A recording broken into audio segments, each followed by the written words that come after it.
Morning, Mark.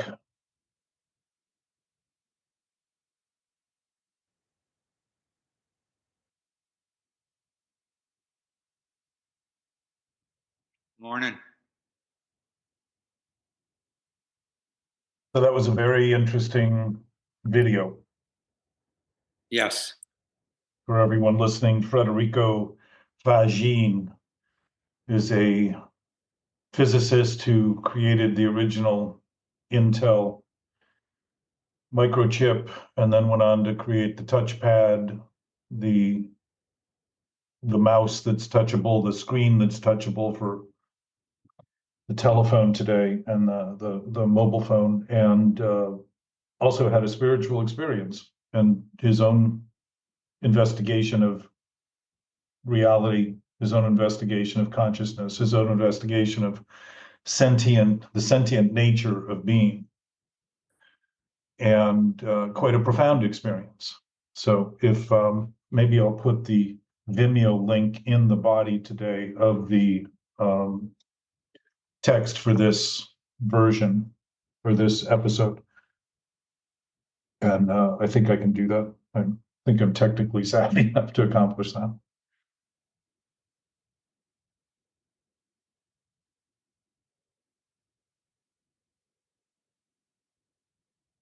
Video Vimeo. Okay.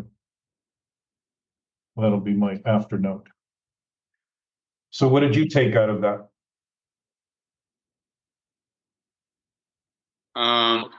I'm still digesting a lot of it. I Again, hope so. yeah, it was. It stopped me in my tracks, especially after some of our conversations, as far as it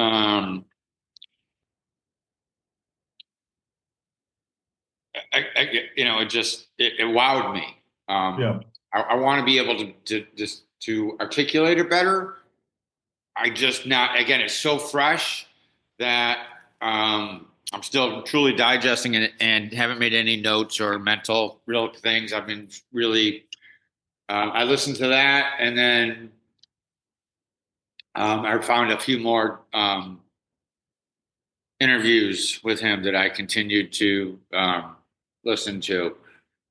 So again, I just feel like I've been drinking out of a fire hydrant right this second. Yeah. So So let's stick though with the awareness. You have some recognition in your experience that something is afoot that may be well beyond the thinking you've been doing. And that's exactly what he, as a physicist, saw when he began to see that the basic premise scientifically is that the brain creates consciousness. And he realized that is not the case at all. The brain is a function of consciousness. The brain, if it's a machine at all, it's doing what the brain does for the body, and it is not the producer of reality. It is not the creator of reality, exactly as we've been talking about. yeah. And then he went off on a 20-year pursuit after that awareness that hit him one night. And he had a literal white light experience as a result of beginning to think about these things. And my sense is when we're aligned in our thinking with what's happening, the nature of that absolute presence becomes so clear that we see it. We literally visually see with our eyes, with our ears. We hear the profound silence, the nature of peace, the nature of absolute love, he called it, which I would agree with. And the white light, the natural affiliation to the source of whatever that ultimate pure consciousness is. And to think we need to describe it is to get lost again in the definition of it and think that somehow or another we're going to come to a conclusion that will be sufficient enough to conclude something that is already so sufficient and so complete and so whole that it has never even contested its own awareness. It doesn't fight with us over it. We fight with it over what we think and what we decide and what we've come to terms with. Good morning, Nick. Afternoon here. So we're going to, hang on. I'm going to send you something, Nick, that you will be interested in from a physicist who speaks about what we've been talking about in a much more, I would say, a much more academic and expansive way, but in the same way too. Just starting to see that the brain is not the creator of reality or consciousness, and that and he has the history in physics to be able to back up the contentions he's making in very clear terms, and also was kind of caught off guard by the whole thing because he works within an industry that has basically made believe that the brain is in fact consciousness, just like we have talked about the idea that our thinking is in fact reality rather than simply an image that we create, something we entertain in terms of ideas we have. I read a very interesting book, a physics book. I think it's from 1990. I can't remember the author, but I believe it's someone with like rabbinical training who essentially says that the narrative in Genesis is basically the Big Bang Theory, and there's no real diversion there. Only what people have opinions about. So I'm very and yeah, I mean it's cool, you know. Nick, I think you're talking about Rabbi Tversky, Abraham Tversky. That could be him. Well, it's also funny for me because I've actually written about this in my spare time too. Like that it was a Catholic priest who proposed the Big Bang Theory. So I personally feel, with my little opinion, that when science and religion stop combating each other, that's when the real progress is made in terms of discoveries and like answers, you know? Because I feel like we're living in an age of questions. And if you look at like the 1921 Solvay conference, you know, what's the combined IQ in that picture, you know? Well, I don't know what that is, but I know that the discussion we have here, while we can think of it as being a religious and a scientific discussion that needs to be resolved out there somewhere, is the chance to see that it's our discussion that we have the choice to have in a way that is aligned with what's happening. And to speak about it in those terms can be illuminating to all others because it doesn't conflict and create the reactivity, doesn't feed more reactivity into a grid of fear based on ideas about self that don't exist, that aren't real. So when you get this, you'll hear what he says, and it's pretty novel in terms of anything I've listened to coming from the mouth of a physicist. And he has had 20 some years now to sort of investigate what he calls spirituality and the essence of life and all of those sorts of things. So it's very interesting. Not probably ironically, Nick, his experience was in 1990, his initial experience when it hit him, and he sort of had this awakening that he describes it as about this about the basic ideas having been wrong for a long time, and that there was a lot of opposition, and still is, to what he thought, because it digs at the premise of academia at this point in terms of what people think. And that's always the reactive thought is always on the defensive. And the only reason it's reactive is because it's maintaining something that isn't true as true. So it's only something coming out of the brain that we call reality, but it's just an idea being thought of as reality. That doesn't make it reality. It just makes it a decision we make and a choice we have to conclude something that is incorrect. And he called it very clearly a mistake. He also ended on the note that all we really need to do is change our mind. And in those terms, he's talking about our brain, changing the thoughts we're having in relation to it, so that we're not busy trying to reinforce the wrong thoughts, thinking the fight will eventually win, but start to see that the actual nature of things has nothing to do with what we think about it.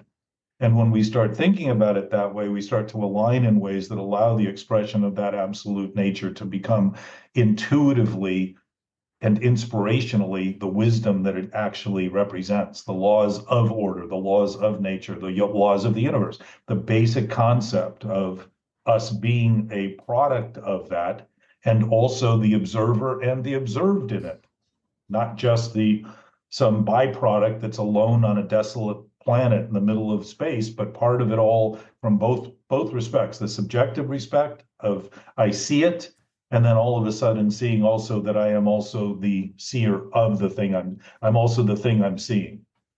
So the subjective and objective immediately become combined and start to become that absolute, start to be seen as the absolute within the human experience, so that we can function on that basis as we've been designed to, and start to express and reach the capacity that we have, the full capacity that we have, rather than some little crippled way that we go along and make it look right. And everybody says, oh boy, how progress, which isn't always progress. Most of our progress has come with some form of toxic waste. And if there isn't toxic waste in the environment, it's the toxic waste within the pollutant of the mentality that we maintain collectively, that we have been fomenting and encouraging and reinforcing and consistently trying to make believe will someday become true the more we all gang up together. Ideas are ideas. Are there good ideas and bad ideas? if Well, you know, am I getting this right? Like, to paraphrase, you say that an idea comes from us or comes from elsewhere. well, thinking is a process, and we have imagination, and I would say thinking is imagination. It's the allowance we have to consider things. And if we're being considerate in the ultimate sense, consideration does not mean concluding anything. It means always being in a state of, like you were talking about, the questions being answered. If I'm in a state of allowing the questions to be questions, I'm also in a state of allowing the answers to be answers. And to start to see that if I'm asking questionable questions and thinking I need to get to the end of the question before I have the answer, I'm missing the fact that that answer is also part of the question. The question wouldn't be questionable, like a problem wouldn't be a problem, if there wasn't a solution. Well, so my only thing is, just from what I listen to, it almost it sounds like the average physicist will kind of deny free will and say that we live in some kind of absolute deterministic, Yeah, infinite, multiverse. But then a lot of religions will say, like, well, we have free will, you know. yeah. And for me, that's kind of like a conflict, because the same guy, that kills a person thought it was a good idea, and the same person who like decided to do everything right in life thought that was a good idea. But I feel like on a quantum level, the average physicist will say, well, it doesn't matter what you do, because everything is going to happen the way it's going to happen. And that's Well, kind of where I have a bit of a, if that were the case, then everyone could not be anyone, and all things that they would have done would not happen. Exactly. People will point to identities, ideologies, and then I feel like a scientist will zoom out on Earth and keep zooming out and saying, well, you see, you're just like a tiny little speck on this little blue marble, and nothing matters, So no pun intended. Bringing back to you and I and Gabe and Mark now here now. What's the thinking we're doing that we could talk about in ways that would allow an escape plan if we feel stuck, or allow an openness if we feel condemned by it, or allow an option if we feel it's the only thing we can do? That's the cue as far as I'm concerned. It's all what we're doing together that ultimately is the one thing. If we have free will, it doesn't mean that we can will things into being that are impossible, but we have the free will to think we can. But our program will say that our abstinence is a non-scientific miracle. If you go strictly by the literature, right? Again, if we're going off into philosophy or theory rather than what we're actually witnessing and have witnessed in our own experience, it's a discussion that will go on forever and still leave the same open question. What do we do with it? Well, So I guess my only point was, and I'm sorry, Jack, I'm actually trying to really add to the conversation, but my only point was, if we really do live in a physical deterministic universe, like, then no one in this meeting should be alive, right? Like, we should all be dead or I don't jailed know. or something by the nature of our degenerate addictions, right? Well, if the addiction is mental, we've been doing those things collectively as a species and feel that we're victim to those things that we've been doing rather than the manifestors of those things. And that's more of what we're talking about here. Is starting to see that each of our decision-making process is what we are each given the free will over. And the ultimate free will is noticing that choice always allows not to be chosen. And to think that there's no other option and no other choice is what addiction is all about. So if I think my thoughts aren't things I have any free will over, I think they then have a life of their own and condemn me to what I'm thinking. And people talk in those terms. My brain has gotten the best of me. My ego has gotten the best of me. My thoughts are attacking me. My thoughts are intruding on me. My thoughts. They're not saying that they're the chooser of those thoughts. And So, if we are the chooser of those thoughts, it doesn't mean that we're affecting reality if what we're thinking about is an illusion that has no basis in reality, and then consider that it is reality. That doesn't affect reality in an essence in any way. hey, Jack, sorry for interrupting. Please.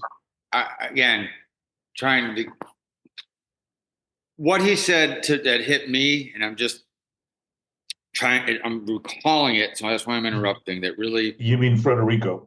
Federico, correct, was that when I had that wow, Yeah. was when he was saying that everything, like again with the quantum, everything is matter, comes from matter, but once our thought is not a matter, it's not measurable, it's not, if it's just a thought, so it's automatically corrupt. It's not coming from a matter. Am I understanding that correctly? I don't think so. I think he was saying that matter doesn't even exist. He said that the protons and the neutrons and all that stuff don't actually in reality exist. They're just sort of illusions and created out of this seeming experience we're having that's in time and space, because he was talking about it getting beyond time and space. But again, I don't want to try to clarify those details for him. I think it's worth listening to and understanding, because I don't, at that level, I don't want to think of this as a debate over the intimacies and the intricacies of the subatomic level, since they haven't really been discussed enough, I would say honestly, to create a conversation that would be reliable enough to pass on. Because if the scientists are debating it, certainly we're not going to come to a conclusion here that has much to do with it that would be reliable to make any decisions about. Right. That's why I need to go back and make some notes before I start discussing this exactly about what he was talking. Well, but keep in mind, Mark, you have a sense here now, if that thing he's discussing, if there is a reality that's real, and if there's a truth that's true, then it is the reality and truth of all of our experience, every one of us here today and everyone everywhere else. It's already that. And if we're thinking of it only in terms of trying to quantify it and define it in a way that we can speak about it specifically enough to identify it, we're always going to miss something in that identification of it, because the nature of it is in fact the entirety of the universe and everything within the universe and everything outside of the universe. We're talking about now the totality of something that would be very hard to put words to and sum up so sufficiently that we'd say, oh, I get it. What we tend to get is confused. Like you said the other day when we were talking about some of those things, and you started to notice the confusion you were having, which my experience is when my thoughts I think are true are exceeded by an idea, I start feeling confused, which is the lack of fusion. I start feeling disconnected from what's happening because I'm thinking of that thing I'm maintaining as reality rather than seeing that it's clearly just a limit I've put on reality that I think I've made sense of, when in fact it isn't reality at all. It's just a thought that I'm making believe is true. And it can't be true if it's limited in the ultimate sense. We can think it is. We can act like it is. But when we act on those sick thoughts, we're going to act corruptly and very often not admit it has anything to do with us and think of it as something that's happening to us rather than being done by us. And that's a very good description of addiction. I have a sorry. Oh, no, I have a quick question. So the idea of being mentally obsessed, like the premise of our discussion, Mhm. I would kind of suppose that it's a belief system as well. And Yes. when I start examining things, like I feel like almost more than 90% of everything in my life is predicated on a belief. You know, like Mhm. I don't know that George Washington existed, but I have to believe he existed.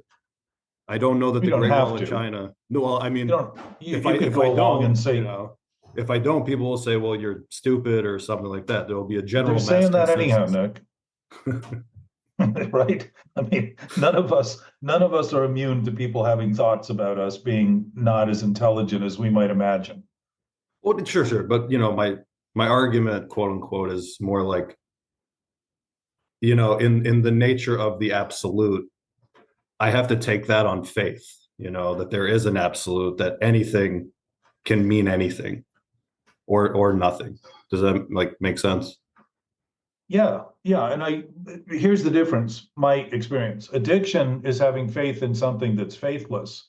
So the more and more faith I have, the more and more faith I need. It's kind of like forever. You can wait forever and you still have forever to wait. So that's like a torture chamber where if there is anything absolute, it would be simple and it would be elegant and it would be unlimited and it would be absolute. It wouldn't change. We're talking about now the concept of a foundation for all things that change or seem to change as being absolute for each of us and every one of us, regardless of what we think.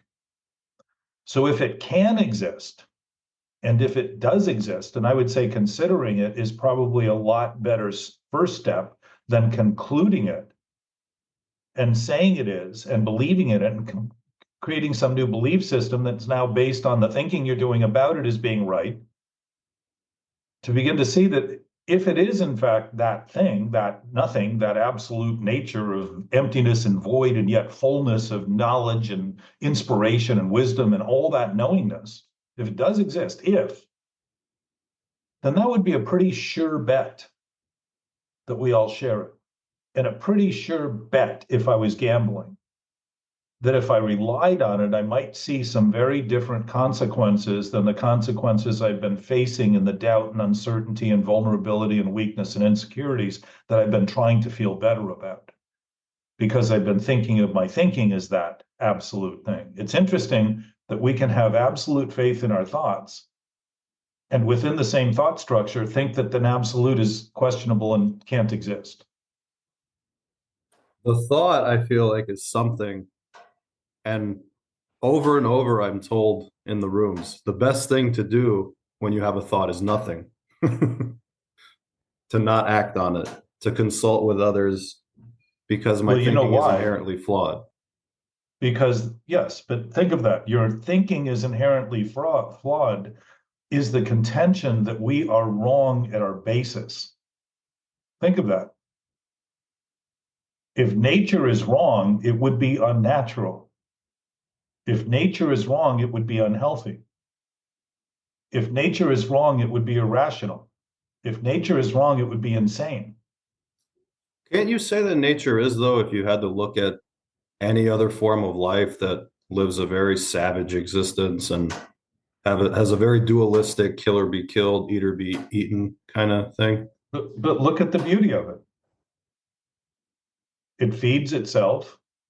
It's designed to do what it does, and it does exactly what it does. It doesn't debate it. It's not depressed over it. It isn't having second thoughts or guessing second guesses. It isn't a second opinion. It's just a very seamless process that has evolved to allow us to even have this conversation in some way. And again, I'm not saying that evolution is the sole source of our existence. My sense is that if there's an absolute knowing nature, that knowing nature has been knowing the entire time. It doesn't know the way we think about knowing, but it knows it knows. It's aware it's aware. Doesn't mean it. is this evolution or adaptation? Evolution is adaptation. To be evolving in some way would suggest some form of adjustment. And my experience is when I'm willing to say what I'm thinking and not worry about whether it's right or wrong, and have that idea that I need to keep it to myself as though that's some separate entity inside of me, or else look like a fool mentioning it. And so I go around crafting and saying only the things that I think are right, which is good evidence that I'm based on something that's wrong, constantly trying to feel right, trying to feel better, trying to feel good about what I'm doing. That's because the basis of my thinking is wrong and bad and doesn't feel good. So in the simple experience that we're all having right now, if we look at those doubts and those insecurities and those vulnerabilities as thoughts we're maintaining that aren't right, that we think are true, the obsession becomes a little clearer because you can't think about something enough to bring it into reality if it doesn't exist to begin with.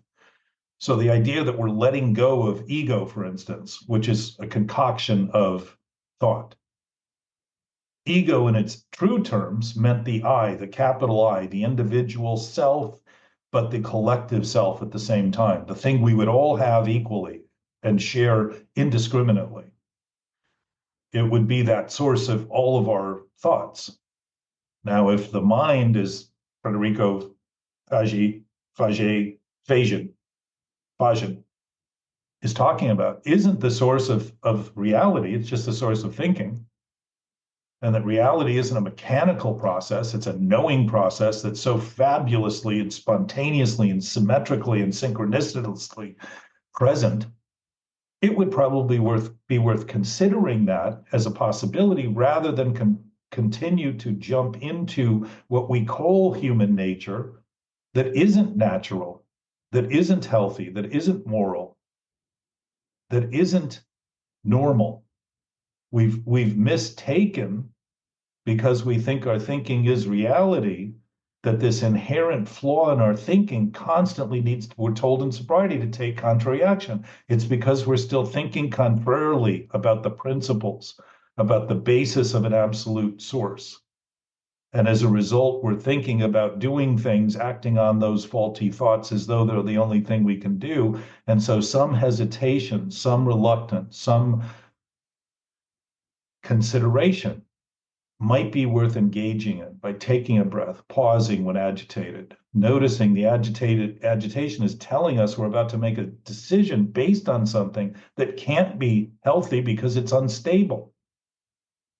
The agitation is telling us that, the discomfort is telling us that, the symptoms are easily read if we're willing to read the body language and become functionally literate enough to notice that we're getting all the information we need, just like the dashboard of an airplane. If all the monitors on it and all the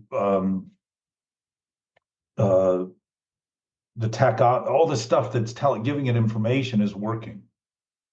We're not reading it. We're missing the potential we have. We're missing the nature of our nature simply because we think because we feel bad, we need to feel better. And that's all coming from this idea of that inherent flaw. Original sin was part of the religious concept. That isn't anything other than a thought. We have to overcome it. We have to fix it. Something else has to do it for us. But that something else that we've excluded is the source of everything to begin with. And we act as though then we become victims to all that's going on and begin to support the contention that something's inherently wrong with us. There doesn't seem to be another species on this planet that has that same doubt, but the one that happens to have the capacity and the ultimate benefit of thinking about their thinking itself that suffers from that. That's us, humans. What about this? You know, I feel like the joke is, there's lies, there's damn lies, and then there's statistics. There's tons of scientists who will always say that, oh, new study says half of all people don't have an inner monologue. They don't think. They're actually much closer to living like an animal would live, except they have some advantages. So psychiatry or psychology would call that psychopathic. completely ignorant of any potential to interact with their thinking, completely fixated on a narrow view. The point is, Nick, we can talk about all those theories and we can go on forever like humans have and just continue to live in doubt and wonder why these pieces don't seem to come together. Or we can start to take the pieces we have right now and notice that we're getting accurate information about our experience. And if we rely on it and talk about it, it might be worthy of attention rather than thinking of it as something that has nothing to do with what we're talking about. To bring it all in is out there is to miss what's in here. And to miss what's in here is to think of everything out there in ways that is incorrect because it's backward. We're trying to figure it out there while not noticing that we're only here now, right now. So the question is, do you have obsessive thoughts?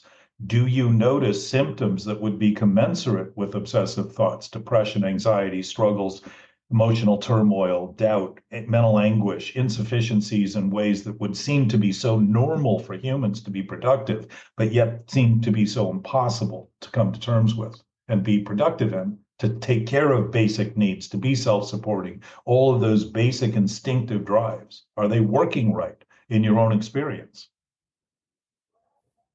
I do think that some of it all, like the answer is obviously yes. But however, I do think a lot of it also depends on like factors completely outside your control. Like the anxiety that I have is not the anxiety that, like someone who was born into wealth, let's say, and has lived an exclusively privileged life would have.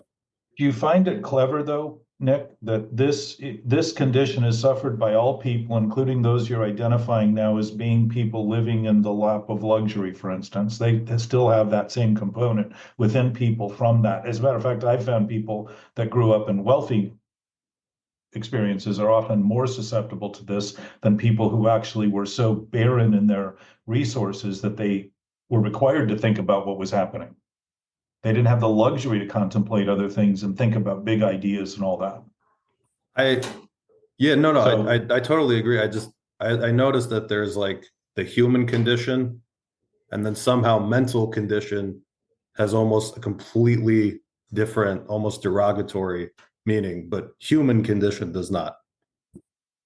I don't know about that, but I would say, do you find it curious that you have great confidence in an absolute nature that you're completely out of control of, that seems to have nothing to do with you, that inflicts itself on you, and not notice that that could be wrong? That premise could be coming from this idea that all you are is what you think, and as a result of having shrink wrapped your experience down so concentrated and to so little compared to all that there is, compared to everything that there is, compared to everything that is, wouldn't have some kind of justification that you have great confidence in, because you and I have talked about this for years. You have great confidence of those things being out of your control, which is one way of saying, my sense is the unholy trinity is, I have nothing to do with it, so there's nothing I can do about it, so I'm just going to continue operating on that same basis. That's the addictive cycle. And as long as I nurse those ideas that they are things I have nothing to do with, what do I do but not do the things I can? Even if they're complete, maybe I'm a victim to my brain, and if I was dead, it would still be wandering the planet thinking. Maybe my brain was here and all of a sudden filled my head after I was born, and it has some independent source other than the body that I happen to be responsible for, and the thinking I happen to be responsible for. Maybe all of those things are true. And yet, if I have an option now to think about it in ways where I can be responsible for the responsibility I can be responsible for, because I am responsible for it, and start functioning in that way, why do people get better? Why is it that people naturally seem to overcome these debilities that seem impossible when they start thinking in ways that actually are aligned with responsibility rather than fomenting ideas about irresponsibility and immorality and irrationality and insanity as being the only way this could possibly be? We don't have to believe in anything for that anything we don't believe in to exist in absolute, whatever it is right now, whatever it is without identifying it and even referencing it with a word, whatever that absolute state is, we don't have to think about it all for it to be absolute right where we are right now, right here.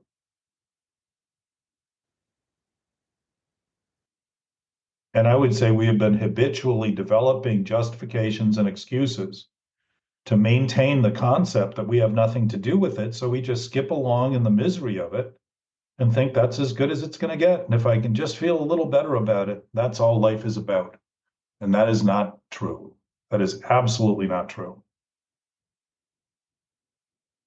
Even animals do what they can to survive, addressing situations as they happen. While they may be threats, they deal with the threats as best they can. Sometimes they win, sometimes they lose. There's always winners and losers in a game. And even those presumed, like the Chiefs, lose because the variables are always possible. Every one of them is always possible. Every variable that seems remote and seems impossible is possible. And yet the impossibility of turning something that doesn't exist into existence is impossible because everything that exists is already here now. It's already here. It's what we're doing with life, what we're doing with reality, what we're thinking about truth that we struggle with. Not truth, not reality, not life.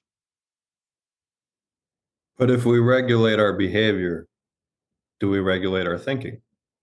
Well, I would say if you're actually aligned in your thinking, you wouldn't be regulating your behavior. You would be very thankful for the thinking you were doing because the behavior would automatically be productive and beneficial, not just to you and your narrow little idea about your experience, but to everyone because it starts to align with the way we're actually designed, which is to function as a community together, communing on the same basis because we have that basis, because it does exist, and because when we rely on it, it starts to actually open our eyes to the fact that it doesn't take a lot of thinking, because intuition, by definition, is knowledge beyond reason, meaning there's no rationale, no understanding, no thought process in it. We just know we know, and we start operating on that basis.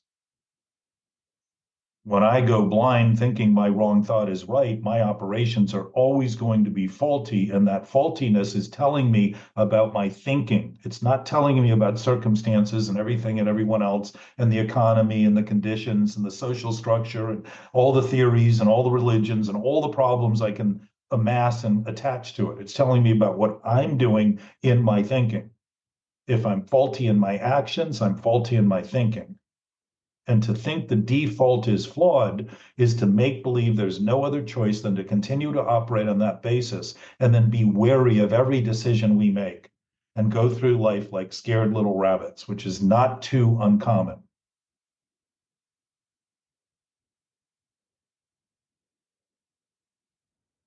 But we have rules. We have a society that's structured in a certain way. We have a court system. We have, for our entire recorded history, all of it is an attempt to regulate human behavior and thinking. Exactly, because the thinking we've been doing that we're doing now is the same thinking we've been doing all along. So we've been misbehaving, we've been acting out of order, we've been acting out of control and not noticing that out of order and out of control means there's no control and no order to something that has no basis in reality. We've been operating on ideas that are false as truth and wonder why we act this way. And we've been doing it so long because we haven't confronted what we're doing honestly yet. And it will continue as it has in that same way to continue to reinforce the idea it's the only thing that can happen, and that is not true.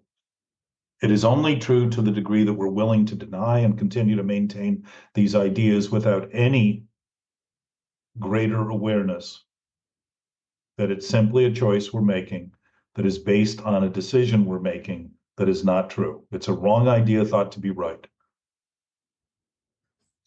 I wonder what you think about this. You know, as someone with an education background, I've consistently noticed that even from the youngest group, of humans, you don't have to teach them to lie. They inherently know how to lie, but you do have to teach them to be honest. Is that like And that evolves out of some kind of perfect universe that like we need Well, to be taught to be righteous. they're witnessing adults that are lying from the time they come out of the womb. It would seem to be right. We're passing it on. We have effects that are caused that create consequences for others. Everyone, not just someone, all people are affected by everything that we do. We are interconnected. We are not separate. We don't stand alone. We don't have our own thoughts that aren't shared with everyone, even when we think we keep them to that supposed self as though they're a secret. The weight of that anxiety is in the grid of awareness that we are sharing with everyone and everything, everywhere there is anywhere. All right, I feel like I'm on a roll today. What about this? I'm sure So you've Nick, noticed this too. Nick, Like the Nick, yeah. Nick, rather than pursue all the questions, what is something that you can think about that you're assured of? What's a that rather than a what for you? Nothing, basically. Nothing? Almost everything I feel like is a hypothetical. I don't even know if I'm going to wake up in the morning, Well, but how many days have you done that so far? my whole life, Okay. 31 years, I guess. All right. So within that, you're admitting that there are possibilities that you can single out that have not been probable, right? Yeah. I And mean, yet, there's so many things going on in the body that are outside of my control that, keep me sustained. But like, do I know empirically I'm going to wake up tomorrow? No. okay. And yet you plan on it when you go to bed. I pray at You- night. Yeah, well, that's a good start. I just, So there are the main, things- the main there are issue I things have that is, there are things that you are confident in. And I would say if you're able to consider that the possibility is there, that you may not wake up, you're starting to consider that that's actually a possibility. That's a very clear possibility. So you're seeing it from a very expansive viewpoint. yeah, of course. And I mean, if you gave credit to the things you're doing, it might lend to seeing things that you don't think you're doing that are creating an impression you're having that is not true, but feels very depressing in time and very debilitating and very undermining of your own capacity. And I know from our conversations, that's not too far from the experience you've shared with me. I mean, I also, I am in this specific bubble of addict, Of what? I'm in the specific bubble that's labeled addict, Yeah. So I So kind if of in your thinking, if in your thinking right now, you have a wrong idea, let's say the basis of something you're thinking may be wrong, and you think it's right, what do you think the consequence of that collision would be in your experience?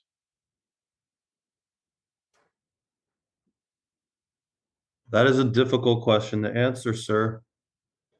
Well, could you look at your life and find some things that might seem to mimic that thinking? Any deficiencies you see? Any seeming hopelessness? What my Any if I presumed ideas about you that aren't healthy? That yeah, aren't? yeah, of course. I feel like I intuitively know it's bad, but then Okay, I good. think and I do what I want to do. I agree with you. Repeat that. I intuitively know if something is quote unquote morally or ethically wrong or right, but So what's the next thing you said? it's Or the almost thing as if it doesn't even matter because I ignore my intuition. Good. Okay, beautiful. So denial is sort of the human, I don't even know what to It's call like a it. mechanism. Almost like the human contagion, like the great pandemic, denial, the idea that if we think it's not happening, it's not happening. Well, why would we think of something as not happening if it weren't happening? We wouldn't think of it at all. So think of the burden of ignoring. Ignoring is the basic of ignorance. Think of the burden on our awareness that making believe if we ignore something gives us a better chance. Think of the sickness of this process. Ignoring things makes us better because we don't think they're there. While if they're there, they're there. And if we're thinking of them as there and there is nothing there, that's an even sicker approach to denial, because now we think because we've denied it, there's actually something there, when in fact it's insane to imagine that something that doesn't exist can be denied. So think of the toll of that thinking on a daily basis. I noticed that my attempts to run my life always becomes some equation that equals a failure in some way. Yeah. Well, you're really running from your life. You think you are. That inherent flaw you think you are becomes a run for my life and have it look like something else and wonder why you keep getting sucked back into the vortex. You're maintaining the premise while thinking that all the consequences are random and just happening and have no basis. That's the ignorance of it. That's the disconnect of it. That's the desensitization. For sentient beings to be desensitized that's a suicidal thought. It's, I don't want to even exist. I don't exist. I don't have anything to do with anything. That's a suicidal ideation in Jackie's terms. Well, it sounds like, I'm trying to regain control I never had. Well, maybe you've always had it, and what you've been doing is mistaking what you have and end up using it in ways that are so obscene and so ridiculous and so perpetually non-productive that you think it's who you are because you believe the idea to begin with was something that was called reality, rather than simply a conclusion you make that was wrong that you decided to make right. That collision is impossible to overcome as long as we maintain that structure of thinking. So to feel better about it is to reinforce the wrong that we're trying to get better than. And we know it because we wouldn't want to feel better than something if the thing we wanted to feel better than was right. We wouldn't have to. It would already be fulfilling because our actions would be productive and we would be thankful for the alignment, the natural alignment that we're operating on, the foundation that we're operating on. Hey, Jack. Yes, sir. And Nick, I associate, and I had a little bit of an aha moment listening to that conversation there, of when Nick had said, I'm labeled in the category of an addict, and coming from an addict myself, and still believing or coming to the term that I've been believing lies. How many lies I've been telling myself and believing between Nick's age of 31 and my age of 55 next month. And how I had labeled my thoughts, I think. And labeled internally, so I had a thought and now I labeled myself as that thought. And that's where this and I just held on to that thought, that labeled and that thought as a belief for, sometimes 15, 20, 30, 40, 50 years, where it's so incorrect. It's so corrupt. Needed to be a period put somewhere. And everything after that period is just a lie. So I don't know, just that the part of labeling my thoughts internally hit me. So I'm going to reverse that a little bit, Mark, because that's very well said and experienced. Please. And you're obviously sharing that process, which is helpful because it's perspective. Nick, I want to go back to Nick. Nick, think about the idea of inherent flaw, okay? You there? It always existed, and it sounds like it always will exist. Okay. So let's say you think you are inherently flawed. I'm going to go to Mark's point. So you think you are inherently flawed, right? Yes, yes. And you feel out of control and you feel it's unmanageable and all that stuff. So you've associated the inherent flaw to you, meaning reality. Your reality, your experience becomes reality. What if that information of that feeling, that inherent flaw, was identifying the thinking you were doing about yourself and about your experience, about reality, about truth accurately? And I would suggest that's exactly what the language we try to overcome is telling us, because we're thinking of it as who, as soon as I think thoughts are reality, I think I become my thoughts. I think I'm in my thoughts. I think there's nowhere to go. I feel displaced. I feel small. I feel like I'm being crushed and suffocated because now I'm in my thoughts. Now I'm in the bubble of all my thoughts. All my thoughts are a bubble and I'm in the bubble. It's like a bathtub that is in one big bubble. Thousands, millions of little bubbles in the bubble. And I'm stuck in my thoughts now, I think. I am stuck in my thoughts. I'm not saying I have stuck thoughts. I am stuck in my thoughts. I am stuck in my head. My thoughts Addiction would intrude on me. They attack me. addiction would still exist without, if you eliminated mentally addictive thinking, addiction would still exist. If you eliminated cigarettes, lung cancer would still exist. I mean, you know, So that's a thought, right? You're having a thought. yeah. May be right, it may be wrong. Okay. If the premise of addiction is mental, I would say our relationship to things would never be addictive if we weren't thinking addictively mentally. Doesn't mean there aren't things out there that can be intoxicating. But I'll also point out that everything that's intoxicating is man-made, human-made. This relates to I came in for my drinking and I stayed for my thinking. Yes. So again, if in fact the idea you have about inherent flaw is referring accurately to the thinking you're doing, wouldn't that be valuable information to concede as valuable rather than something to try to stop and feel better than? Aren't we using denial to think of the thing that we're being told that's accurate, to turn it into a lie because the basis of the thinking we're doing that it's telling us is inherently flawed is a lie? You see the consistent, the loop, the loop, the loop, the loop, the going round, the spinning that happens? So step one says admittance, right? We Yes, admitted yes. that our lives were unmanageable. What's that telling us? It sounds like there's an inherent flaw. No, it sounds like we thought we had management control. So we're admitting our lives had become unmanageable. We admitted we were powerless over alcohol. Why? We thought we had power over it.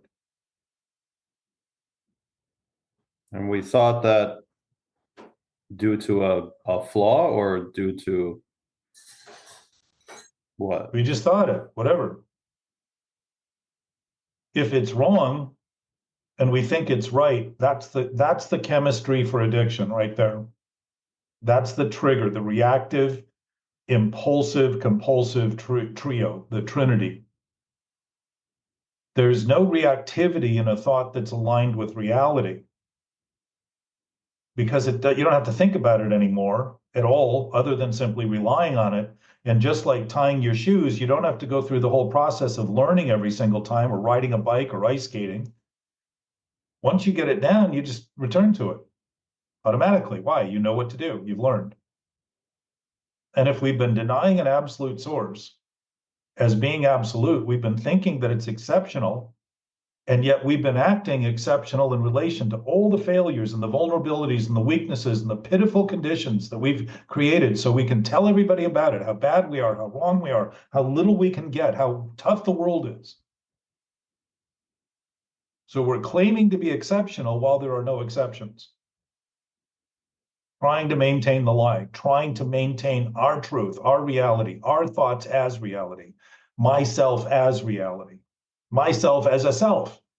It's just thinking of itself that I've turned into myself as another chance to try to create a story about something that doesn't exist, that has no basis in reality whatsoever.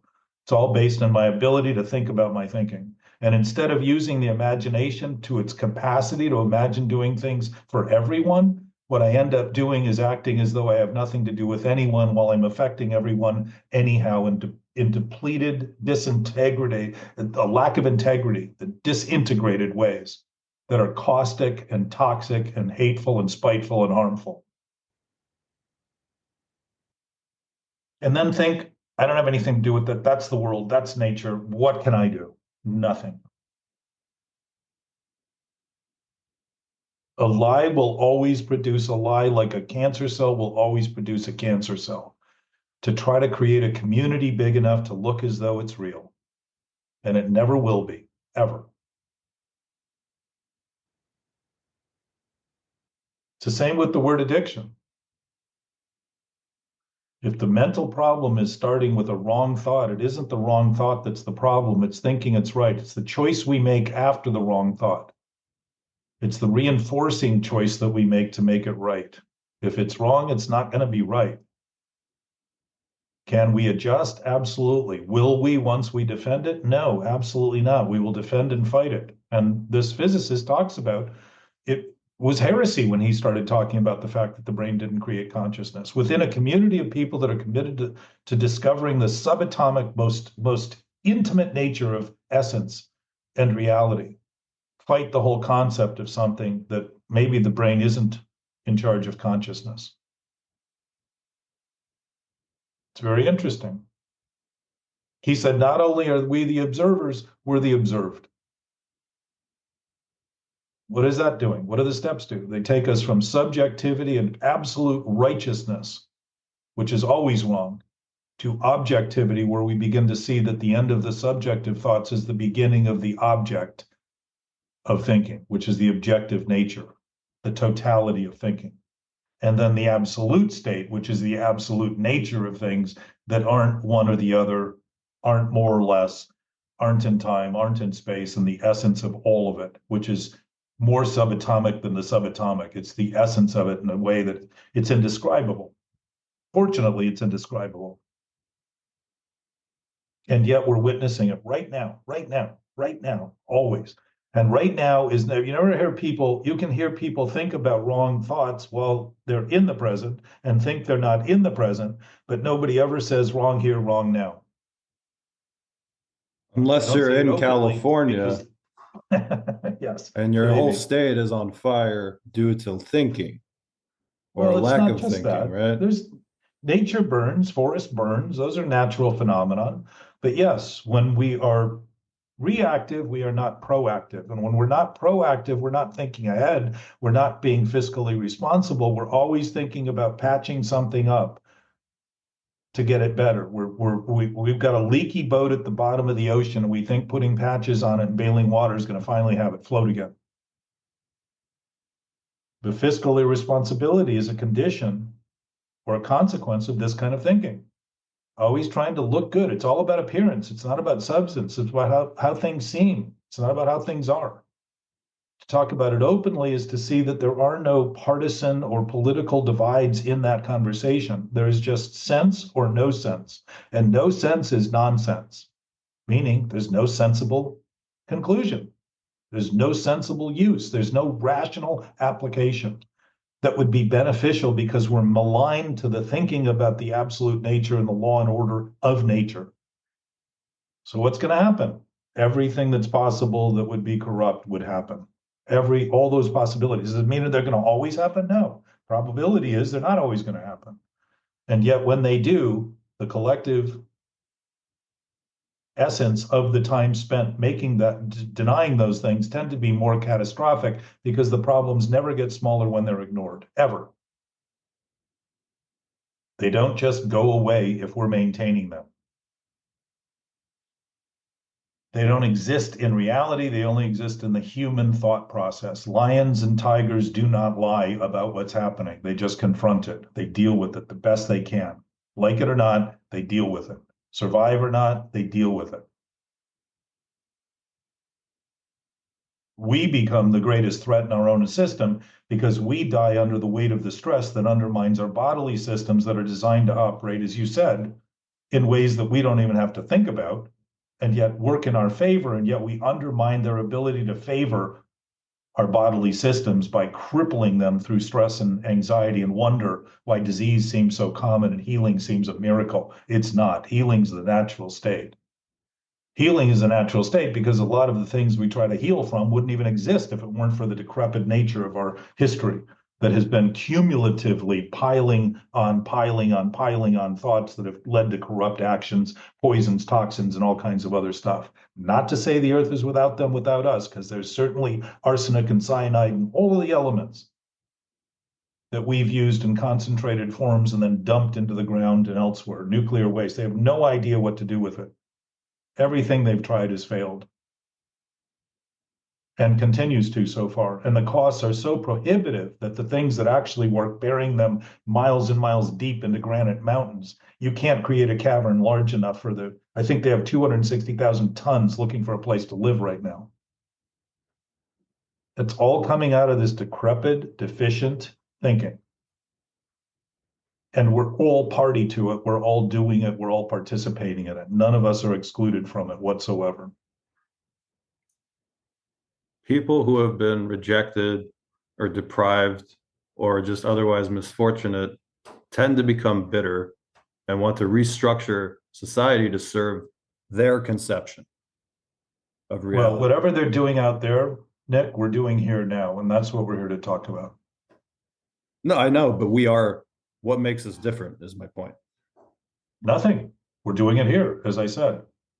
We're actually the decrepit. We're actually the disengaged. We're actually the disintegrative component to the degree that we're maintaining any of those thoughts that are wrong and acting as though they're right. To the degree that we're thinking there's nothing we can do about it. So we continue doing the wrong thing as though it's right. Those are all components of that exact same thinking that we do, each of us, to any degree we do it. I was literally just sitting here laughing to myself about, again, I had to laughing at myself. I had to add the word myself. I was sitting here laughing.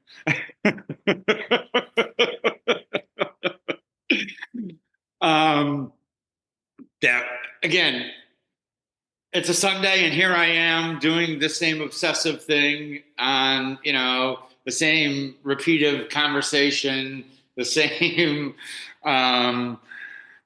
obsessive. I was literally laughing to myself about that, and God, I got to remove myself. I was laughing, and getting back to, and a little bit of a desire to get back to the discussion about consciousness, and or the video, or the interview with the gentleman, with the physicist, and I don't know. Again, it was just being a part of it. It's a lot to learn there. Well, my sense is, Mark, in our conversations, you're starting to see the breadth of your vision. And vision, in the ultimate sense, is not sight from eyes, but actual vision of what's happening. It's a vision that is intuitive. It's a knowing awareness that isn't just what we see things to be. What we see are forms and articulations and colors and sizes and shapes through our eyes. But every one of those forms we see has a substructure to it that's completely invisible. And to dismiss the invisibility of it is to dismiss the indivisibility of our nature, our collective nature, and think of it in terms that is divisive and filled with fraught and fight and contempt and spite and hate and loathing for others. But we're really describing the relationship we're having with ourself. All those things we're thinking about going out there are exact descriptions of the self we think of in here that doesn't exist other than the thinking we do about it. And to make believe it's true is to make believe there's a self to laugh at. And to see that will probably have more tears initially than laughter. And then the laughter will come to see that you ever even imagined there was something to laugh at, that an imposter could possibly, a delusion could possibly be who you are, becomes laughable but there are tiers attached to the connections we have to that because largely our relationships have been ground into that idea because that idea has been ground into our seeming psyche as though there's no way to escape it, as though it's the only thing we can do. Yeah. So our relationships to everything out there, how we think about all those things, Nick, that you're asking questions about out there, are the questions you're actually asking about the self you think you are. And to start to see this is to start to see that objectivity and subjectivity are simultaneous. And they're not any more separate than good and bad and up and down and all those things. They're all related intimately. And the extremes aren't on a line where it's left or right. It's in a circle, and they both meet at the exact same place. It just depends on the direction you choose to take. If left is wrong, you're going to eventually just go wrong in the wrong direction. If right is right, you're going to go right in the right direction, but you're going to go around and around and around like a spiral. And where it's right and absolute, you can stop thinking about it completely because the application of it will be usable and you'll always be able to use it without thinking much about it at all. Then you know it's just a choice. If I do that, that's going to happen. And you can see it happen time and time again. That stability in our thinking allows us to choose from rather than desperation, inspiration, and start to see that inspiration is our nature, desperation is a choice. Defective thinking is a choice. Insanity is a choice when it comes to this induced state. I'm not suggesting that we haven't created genetic structures that are so debilitated that people are born with inabilities to function at certain levels. But whatever their functional capacity is today, now, can be made worse by making believe there's nothing any of us can do about it, or that the only thing we can do about it is do for them what they're unwilling to do for their own experience, regardless of how far down the path they've gotten. And most people, given the chance to honor their own genetics, their own DNA, their own body, will get better if they're given the freedom to start to notice that it's up to them. Doesn't mean everybody. It might. I'm not trying to make a broad proclamation, but it's broad enough to mention that most of us aren't in that sort of severity and yet act as though we are. I was about to say there's something that just intrinsically pisses me off when I hear people say like, oh, we're just animals, you know, we're just higher primates, where there's very little like actual evidence for that.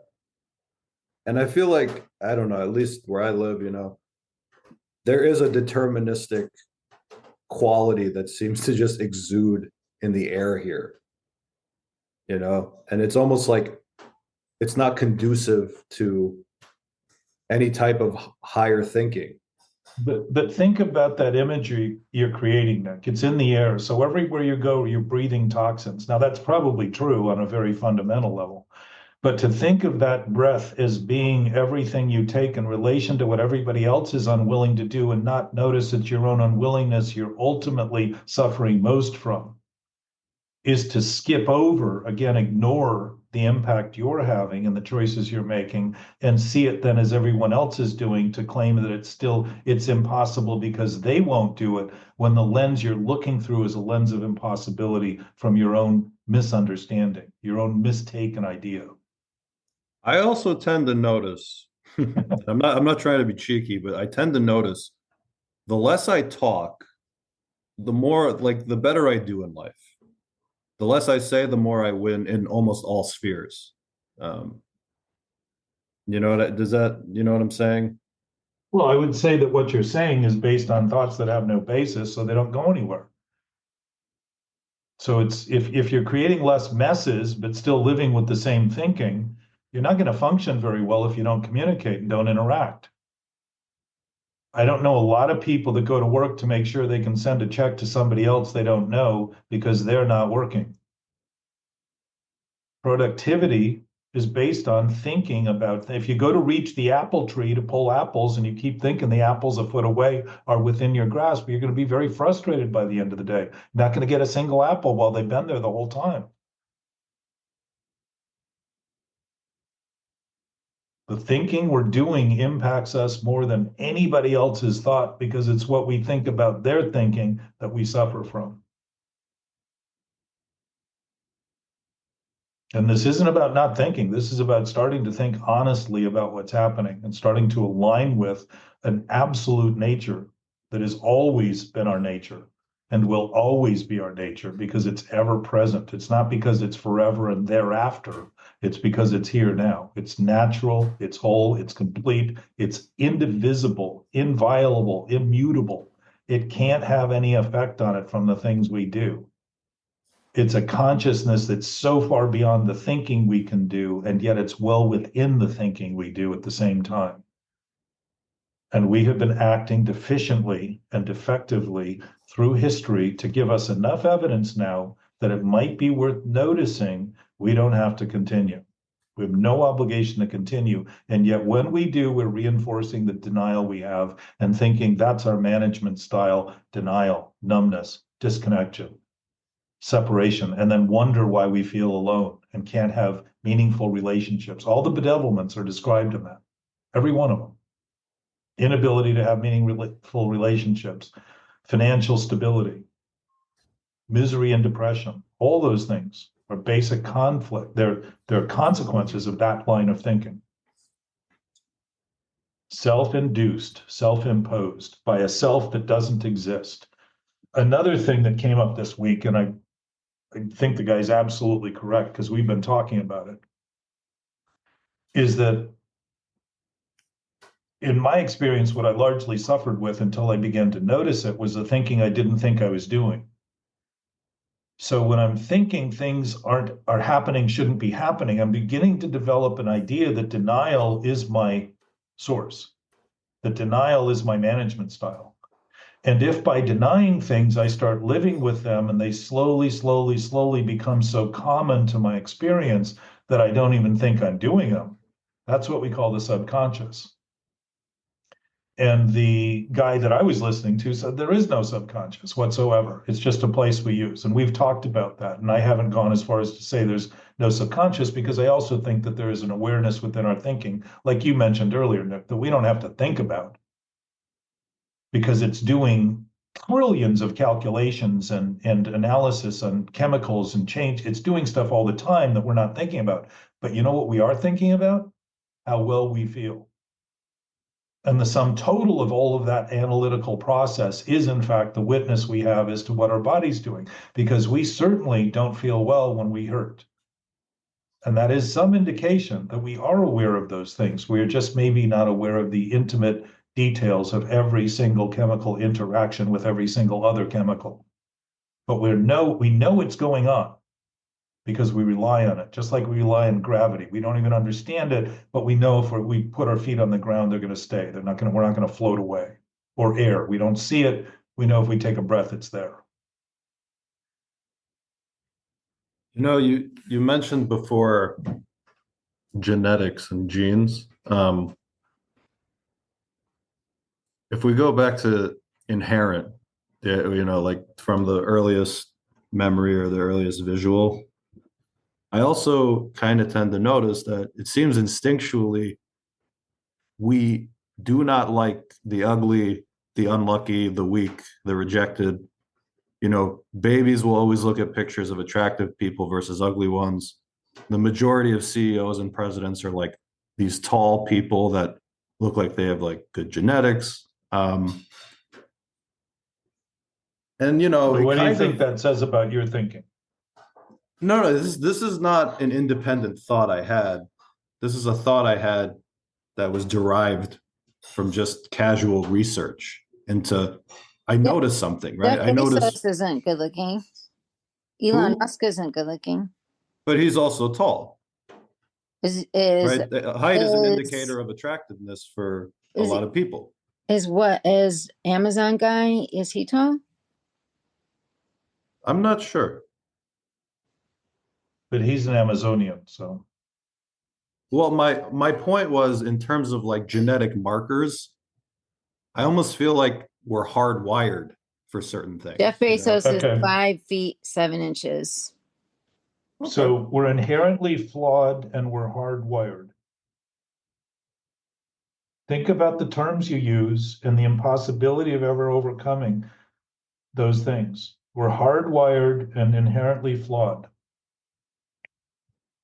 I also It's a do very wonder, Jackie, if we find like one exception, does it disprove the like the majority, or like what's the function of the exceptions, you know?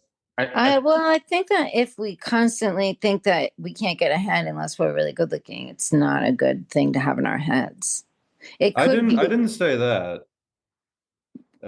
Sorry, I just wanted to, yeah. No, no I didn't worries. No worries. I was just thinking, yeah, I just feel like for people listening, like for them to be like, I bet I might as well not try to be a CEO.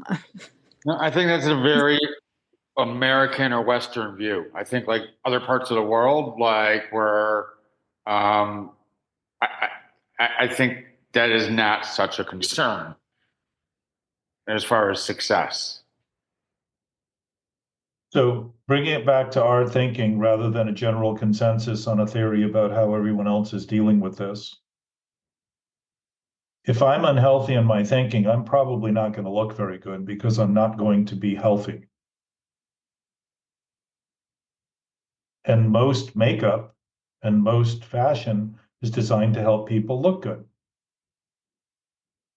What is it that is about me that seems to need to look better than I am if I'm not trying to maintain the idea that I'm not thinking the depressed, depraved, worst thoughts that I can?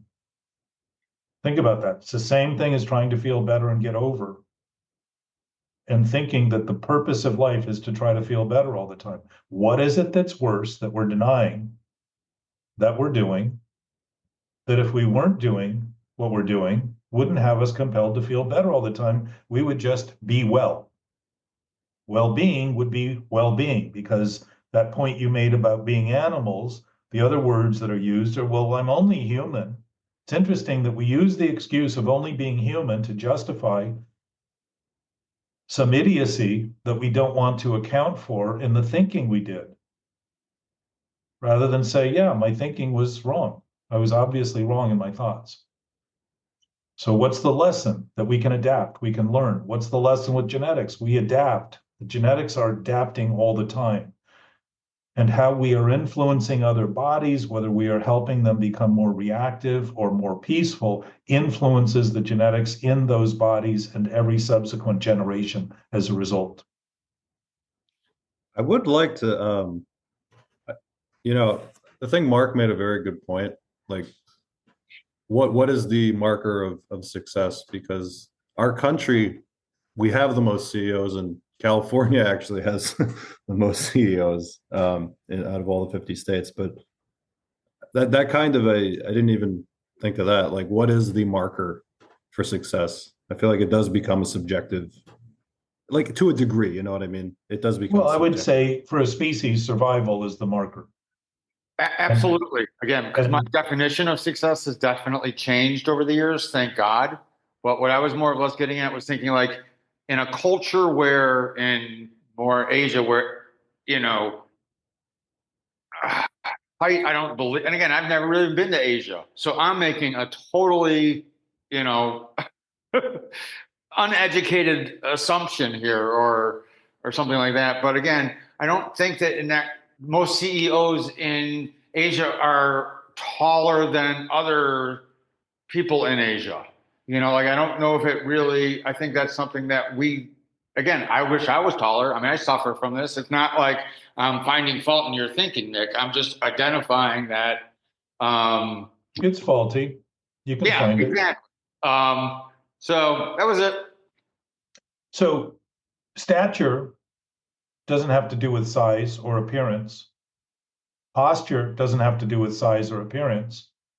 And a person's stature typically is based on their influence, their ability to do things productively that help other people, unless it's depressed and depraved. And you can look at posture and see the difference in how people stand. So if somebody's standing in a way that has them look 2 or 3 inches shorter, they're revealing the depressed nature of their physical condition or their mental condition and their physicality. And those things are noticeable to us. We see those things, but we don't tend to think of those things as things we're doing, but what others are doing. They're offering us perspective in our own deficiency in terms of the thinking we're doing and the status of that thinking and the potential of that thinking for survival, not just survival, but thriving. If everybody was surviving for themselves, no child would ever survive childhood. They're incapacitated for the first few years for the most part. They require help and assistance and a community to support them. We all do, and we all have been the whole time. It's just been depraved, and my sense is we're embarrassed to admit it. We're simply embarrassed. Which also differentiates us from the vast majority of species in the animal world. Oh, I would say all of them. They're born, and often, like with a cow or something, they're fully grown very soon. So we do need help, right? But they're often fed by their mothers, and they're catered by even the lions and tigers look out for those cubs, the bears. They watch out for those cubs when they're young. Turtles' parents don't seem to care that much. They have them and get back into the ocean. But the point is, if we're human and human has an advantage, one of the advantages we have is the ability to contemplate, which is thinking about our thinking. If we've turned that process into an enemy that we think is within us and we're living constantly trying to overcome it and fix it and repair it, we're trying to repair something that is so deficient as to not even exist. And the deficiencies we're looking with is what we're thinking we need to, it's how we're seeing it that's causing that, not anything that's actually there. It's like the idea of denial. I think we went over this earlier. The idea of denying something that isn't there is to think it's there. That's the insanity of it. It's to put something there that isn't there. Seeing and hearing things that aren't happening is a pretty good definition of insanity. This is an induced form of insanity. And the imposition of that experience is depressing the longer we maintain it. And what is that depression? Telling us it's a weight saying something's wrong here. The resistance you have to correcting it is the reactivity you have to defend it. And human history has shown that people in mass are not quick to align with thoughts that are new, that are right. It's considered heresy, it's considered treachery, it's considered everything to justify killing those people off. And historically, it's exactly what we've done or tried to do. Copernicus was probably the only one that said, you know what, I'd rather not be burned at the stake. I'll withdraw my point, knowing that his point was correct, that everybody would eventually realize it. He didn't have to be the one sacrificed, because there was no sacrifice in him simply noticing that we weren't at the center of the universe. It was only a threat to organizations who claim to have represented God, rather than see that if the representation of God is truth and reality, that condition had always been the condition the whole time, and we were just mistaken in our thinking. Think of how desperate people have to get to think to kill other people because of a thought. And that's been the history of war throughout human history. It's all been based on thoughts. We're better than they are, so fuck them. I would like to Wipe 'em add out. to that, if you examine like World War II to the present, World War II is unique to me in a way, in that it was ideologically driven almost from every sector. And we still refer to the language from then to denounce people we disagree with. That's where a lot of the fear stems from. And I feel like, I feel very fortunate living in a society that ideologically gives me the right to examine myself. And Well, did or to breed this be program. idiotic, or to be idiotic about the ideology. Can you go further with that? Well, if we're making believe what isn't true in our own experience, if we're thinking about everyone else and everything else and not seeing that it's what we're thinking about it, that's the ultimate culprit, we're using it as an excuse to continue doing what we're doing that may seem ideological, but it's a bad idea, so it's idiotic. And that's very common in human function. Listen to people, ask somebody to do something and see what they do with what you ask. And very often they don't listen to you at all. They don't hear what you're saying at all. I They're hearing concur something else. 100%. So if they're doing it, we're doing that. And we're acting as though it's them and not us. And with the one thing we get is the choice to decide what we're going to do and think, and how long we're going to maintain those thoughts that we know are creating conflict and turbulation and emotional turmoil and mental anguish and inner conflict. All that stuff is being done in the face of knowing those things and thinking that we just need to feel better about all that stuff that's wrong because we really think that wrong thought is right. We really believe it. And we think that's our success. We're going to get there if we just keep lying longer. And our brains cannot process insanity. That's not what they're designed to do. They're designed to express reality like a prism allows the light to be shown in all its various colors, simply by passing through it. It doesn't debate it. It doesn't argue over it. It doesn't try to reorder the colors. They're in one order, and they'll always be in that order. And we think our job is to disrupt that order and maintain some other order, et cetera, et cetera, et cetera. So we act out of order.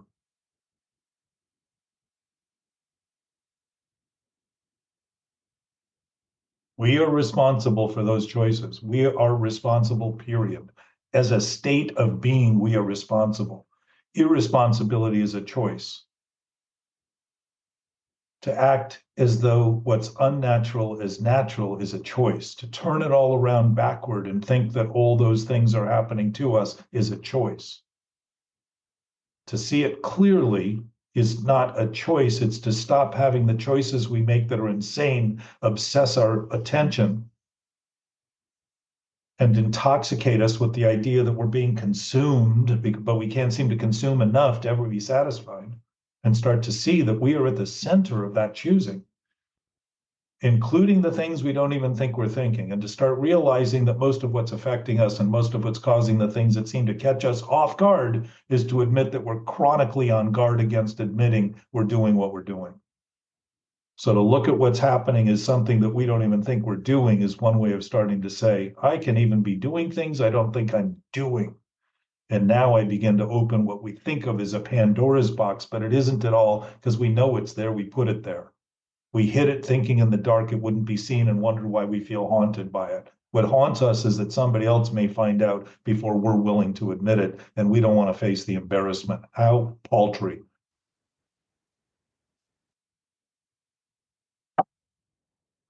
Jack, I'd like to gauge you very quickly on it seems like, just from, again, exposure to whatever, reading this, seeing that, there seems to be some kind of paradigm shift in overall thinking, at least in the West.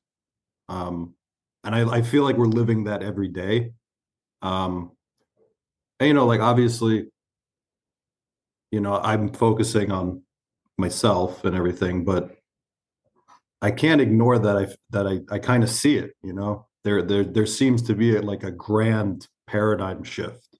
And I don't even know how to articulate it, because it seems like the so-called old order of things, it's rapidly crumbling, and it's being replaced by like expansionism and a lot of other things. Well, don't be surprised that new order is just the old order with the new face. And that's typically how we have dealt with things humanly. We think if you, just like I have in my own life, I thought managing the idea in some new way that was wrong would give me new life. And I was actually doing something new. And all I was doing that was new was the old thing in a new way, defending it as though it could be defended, defending the indefensible because it doesn't even exist to begin with. But the idea is wrong, and I think it's right. There's no basis in reality for that. It kind of reminds me of that song "Won't Get Fooled Again" by The Who. Like, I met the new boss, same as the old boss.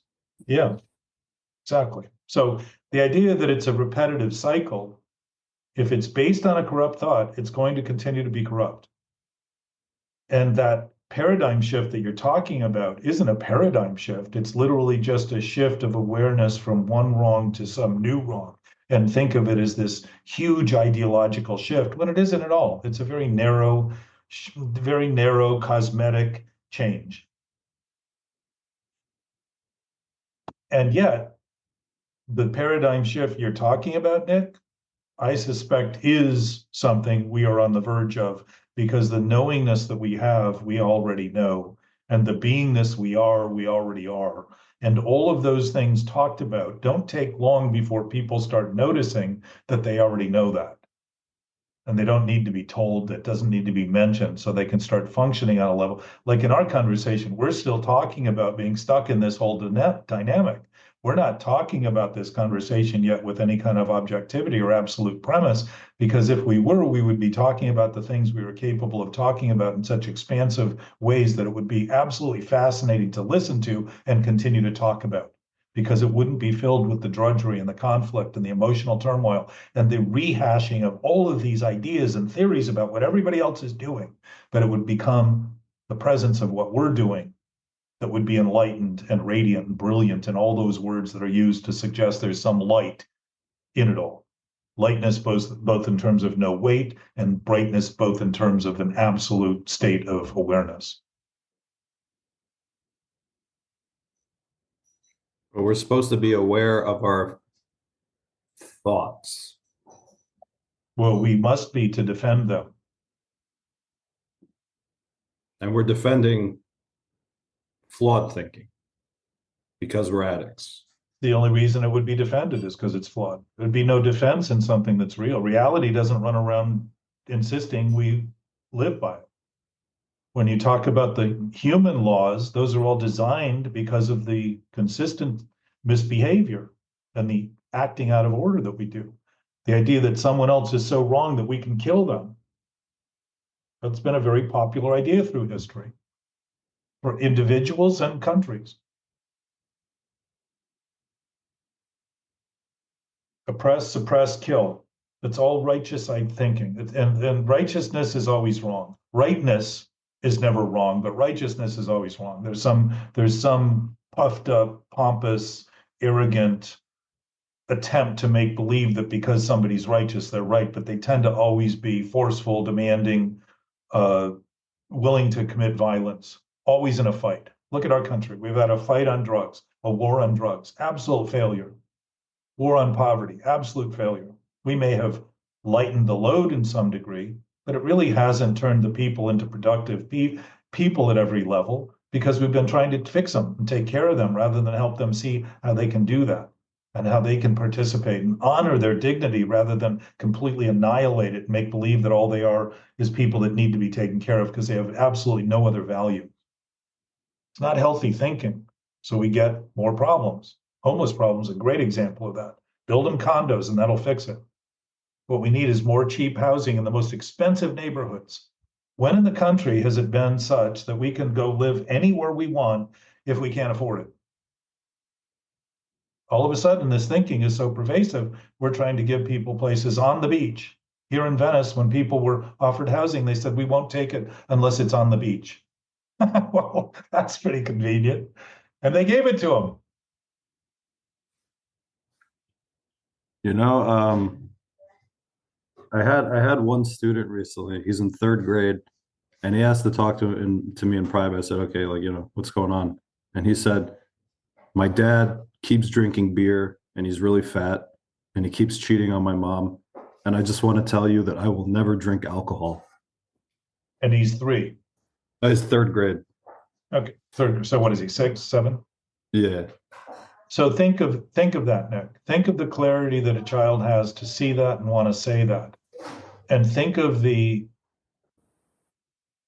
insistence adults often have to try to keep people from kids talking openly. We have modified what would be natural, which is to speak. If you listen to kids very young, they're all very honest about what they're just talking about, what they're thinking. But they learn that there are bad words. There are words that are bad words. Think of words being bad. So bad you can't say them. Think of that. And we grow up and say that. Sticks and stones will break my bones, but words can never hurt me. We talked about it in kindergarten, and yet we act as though that's not true as adults. We act as though words are killers, and you can't say certain things and you can't think certain things. And the fact is, we can, and we do. And to try to modify that is to try to start to create pressure and sickness in the thinking we do. So pretty soon it seems obscene to even be open and be honest. Because to be honest about sick thinking is to expose the sickness of the thinking that we're doing and the insanity of it publicly. Hasn't been a real popular trend. This conversation is also reminding me of the two wolves story. You know that one? Like one wolf represents all the good things in the world, and the other one represents all the evils, and they're constantly at battle. And the Cherokee boy says to his grandfather, "Well, which wolf wins the fight?" And he says, "Well, whichever one you feed." You know. But there is no winning of a fight because there is nothing to fight in an absolute nature that is completely and perfectly intact. We think about fighting because we think from relative terms, and relative terms are within a subjective reality, and a subjective reality is only based in thought. It doesn't exist out there. It's what we think of it that is, we are the subject and the thinker of the subjectivity. And to see the objects as being objective is to start to see the limits of our thinking as the beginning of objectivity. And start to at least notice that even within the teeter-totter, we're going up and down based on the amount of pressure we apply or the place we sit, the movements we make. We're causing that. We're the ones that are creating the seasickness that seems to be the nausea and the fear and the tendency toward feeling discomfort, etc. We're causing that. We're creating that. Unless we're on the ocean. Most of us are living on land. And even at sea, if you get seasickness, what do they tell you to do? Throw up. So in this conversation, beginning to notice the nausea and beginning to have the nausea and embrace the nausea may well, I said early in sobriety, I'm either growing up or I'm throwing up. Because when I grow up, I embrace things that are happening rather than refuse them. And if I don't, I eventually create a situation where I feel like I'm going to vomit, and often did, just out of the fear and the collective pity of the thinking I was doing.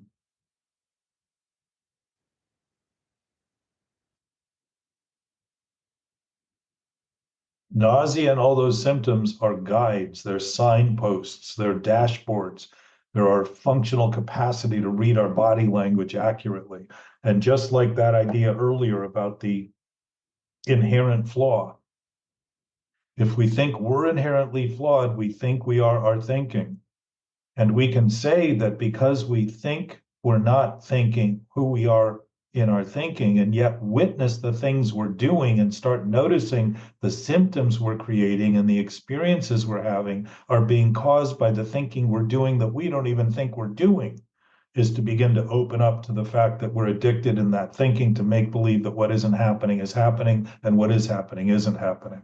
It's exactly what a lie is based on. It's exactly what thinking alcohol is a solution, gambling is the solution, more risky sex is the solution, more bad food is the solution. All of those things are based on ideas that are not healthy and that are actually suicidal tendencies, because in every respect, they're killing us. And in almost every case, the intoxicant is something that humans have created, some concentration of something, cocaine, morphine, heroin, marijuana. The way it's been produced has been, marijuana in its original form was a very, very, very subtle experience. Today it's been developed and developed and developed and bred to be as toxic as it can, to take the THC to such an incredible level that people are living psychotically and thinking it's the only thing they can do.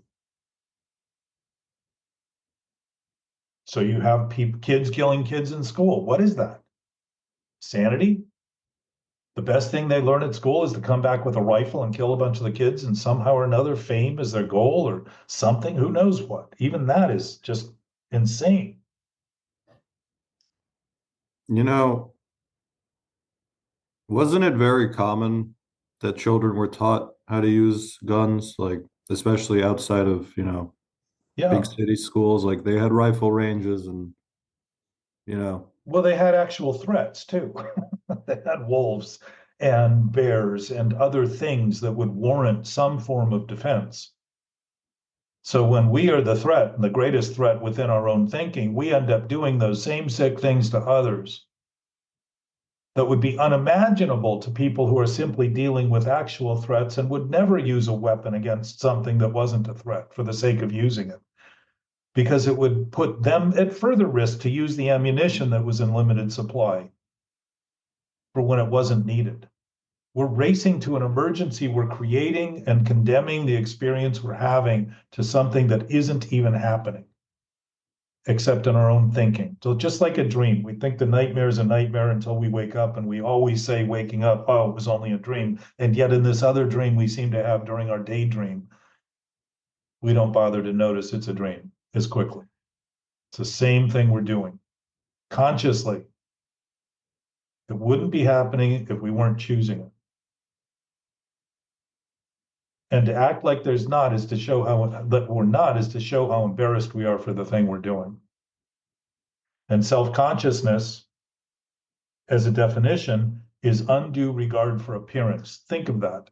I know I've said this 100 times, but think of how seriously we must be taking that self we think we are to worry so much about how it appears and not notice the reason we're worried is because we're afraid somebody's going to see that it's not even us before we finally admit it. Why don't we face it? We won't have that worry, and how we look won't be as imperative because we'll look how we look and we'll be doing what we're doing, and our own intention, our own clarity in that motion that we make throughout the world will be attractive enough, no matter how we look, that we don't need to over makeup and extend ourselves in some way that we look fashionable or somehow trendy and fit in.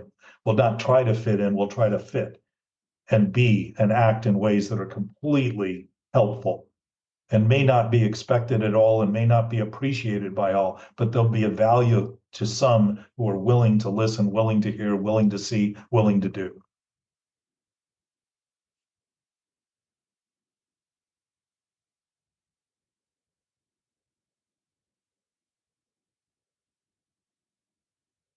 Our nature is nature. We're responsible by nature. To think of irresponsibility as something that we are is again to think of what we think is who we are. It's not true. Won't be true. Can't be true. Truth is already true. There's no lack of it. Doesn't need our subsidy. Doesn't need our fiscal irresponsibility or our relationship irresponsibility or any of the irresponsibility that we try to claim is something we have no control over when we're the ones producing it. Doesn't need any of that. It's whole, it's complete, it's absolute right now, always will be, always has been. And it's ever present, omniscient, all knowing, all powerful, all. Think of it as we may, it stays the same. Our experience changes dramatically when we're making believe our thinking is reality rather than reality's reality. And thankfully, we have a basis for thinking. Straightens out automatically. We don't have to act contrarily because we won't be thinking of doing things that are sick as though they're the best and only thing we can do. We won't be choosing from the pool of desperation. We'll be choosing from the inspiration, the natural inspiration, which actually, as far as I can tell, isn't even a choice at that point because it's just an intuitive guide that we know exactly what to do. There's not a lot of choice in it at all. Not because we're condemned, but because we're now aligned with everything that there is, and you can't be condemned by having been given everything. It's impossible.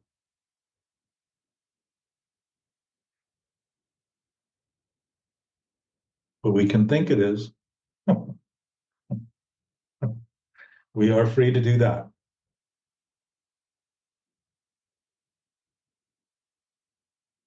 I think we've reached the end of our time today.